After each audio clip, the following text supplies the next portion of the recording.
bo decoration ke chini bo tuine sa parawo chair table chini tre mai mai sungani mak manmar or bandawo chini thiyo parawo kroi bing thiyo sai anai aboding ke chong mai thoya ki khok chui khok pimon ba bandawo chong sano ya payo ake chini sarno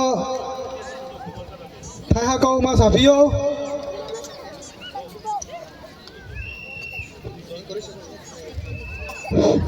decoration set chong chini parani bo bandawo sarno chong sayo ake bo decoration set chong mai nai hi asa khiyo sarni thiyo joto ya phakodi ake sarno chong ke ha songnai before chong mai nai ke ha insurance dikiye ke ha dik chong no saklai ri ning tho tao MDC sarno ya phai rio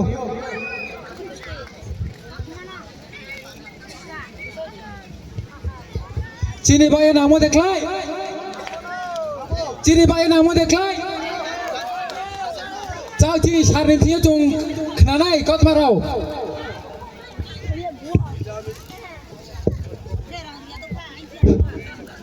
আমি এটা দেখবো, অবশ্যই দেখবো। এটা এখান থেকে যাওয়ার পরে অফিসার তাদের লগে কথা বলে দেখব।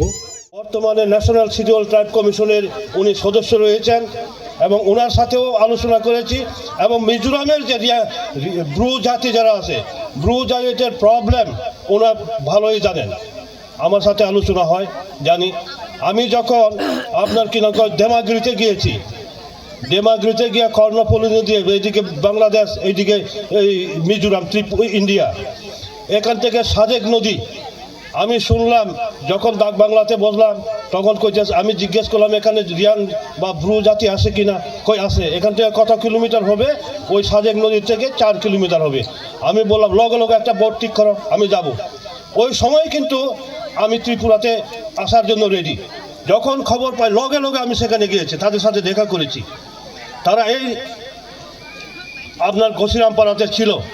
যখন তারা উদ্বাস্ত হয়ে ওখান থেকে বিতাড়িত হয়ে আসে গসিরামে, ওই গসিরাম থেকে আবার তারা ওইখানে ফেরত গিয়েছে। তাহলে পরে এখন একটা জিনিস হচ্ছে, যারা নাকি মিজোরাম থেকে উদ্বাস্ত হয়ে ত্রিপুরাতে এসেছেন তাদেরকে পুনর্বাসনের ব্যবস্থা করেছে ত্রিপুরা সরকার এবং কেন্দ্রীয় সরকার। এবং মিজোরামে যে সমস্ত রিয়াং সম্প্রদায় আছে, ব্রু সম্প্রদায় আছে, তাদের ভবিষ্যৎ কী হবে? তাদের ভবিষ্যৎ কী হবে? কারণ একটা জিনিস, আমার ট্রাইব হচ্ছে চাকমা জনজাতি, শিডিউল ট্রাইব। আমি এডিসি অধিবেশনেও আমি কিন্তু সমস্ত ট্রাইব, সমস্ত জাতি গোষ্ঠীর জন্য আমি কথা বলি। আমরা বলি তো এখানে 19টা সম্প্রদায়। ত্রিপুরা রাজ্যে শুধু 19টা সম্প্রদায় না, হালামের মধ্যে 12 হালাম আছে, 12 হালাম। কুকি সম্প্রদায়ের মধ্যে 18 জাতীয় কুকি আছে। 18 আর 12 কত? 30। এইদিকে 19, 49টা জাতি সম্প্রদায় আছে। আমরা কি জানি 19টা সম্প্রদায়ের ব্যাপারে? আজকে রিয়াং জনজাতির সম্প্রদায় বিধানসভাতে বিধায়ক আছেন, MLA আছেন, এডিসিতে MDC আছেন, এক্সিকিউটিভ মেম্বার আছেন। যাদের সংখ্যা কম তাদের জন্য এডিসিতে কে কথা বলবে? বিধানসভাতে কে কথা বলবে? যার কারণে আমি এই যে 12 হালামের মধ্যে 10 হালাম রেজিস্টার্ড, গভর্নমেন্ট রিকগনাইজ, বাকি 2টো হালাম নেই, রাংলং, তাদের জন্য আমি কথা বলেছি, আওয়াজ তুলেছি। চোরাই সম্প্রদায়, তাদের জন্য আমি আওয়াজ তুলেছি। এই যে হিন্দুস্তানি সম্প্রদায়, চা বাগানে যারা আছে, তাদের জন্য কে কথা বলবে? ত্রিপুরাতে তার সংখ্যালঘু সাঁওতাল, মুন্ডা, উরাং, তাদের জন্য কে কথা বলবে? তারা তো MLAও নেই, মন্ত্রীও নেই, কোনো রাজনৈতিক দলের স্টার লেভেল লিডার নেই, তা তাদের জন্য কে কথা বলবে? একজন জনপ্রতিনিধি, আমার নাম বিমল কান্তি, আমার টাইটেল চাকমা। আমি সমস্ত সম্প্রদায়ের জন্য লিডার কে হবে? জনপ্রতিনিধি কে হবে? জাতি জনজাতি সবার জন্য যারা কাজ করবে সে হবে জনপ্রতিনিধি, সে হবে লিডার। পার্টিকুলার এক জাতির জন্য চিন্তা করলে সে লিডার হতে পারবে না। কাজেই একটা জিনিস আপনাদেরকে অনুরোধ করব, যাদের আমরা যেমন মিজোরামের সংখ্যালঘু ছিল ব্রু সম্প্রদায়, ওইখান থেকে উদ্বাস্ত হয়ে রাজনৈতিক অধিকার, সামাজিক অধিকার ছিল না, আসতে হয়েছে। তাহলে পরে ত্রিপুরা রাজ্যে এই যে হিন্দুস্তানি সম্প্রদায়, আদিবাসী সম্প্রদায়, শাহবাগানি, তাদের জন্য কে কথা বলবে? আজকে ত্রিপুরাতে তারা সংখ্যালঘু। সারা ভারতবর্ষের দিকে চিন্তা করে দেখেন, আজকে ভারতবর্ষের রাষ্ট্রপতিকে দ্রৌপদী মুর্মু, আজকে ভারত সরকারের জনজাতি কল্যাণ দপ্তরের মন্ত্রীকে জুয়েল ওরাম। এগুলো আমাদের মাথায় রাখতে হবে। আর অথচ এখানে আমরা তাদেরকে পাত্তা দেই না। কাজেই আমি চাই এই যে যুব সম্প্রদায়, অনেকে বলছেন সাম্প্রদায়িক কমিউনিয়াল, যুব সম্প্রদায় যতক্ষণ পর্যন্ত সঠিক হবে না, সুশৃঙ্খল হবে না, সেই জাতি যতই করেন ডেভেলপ হবে না, সংখ্যা যতই বেশি হোক।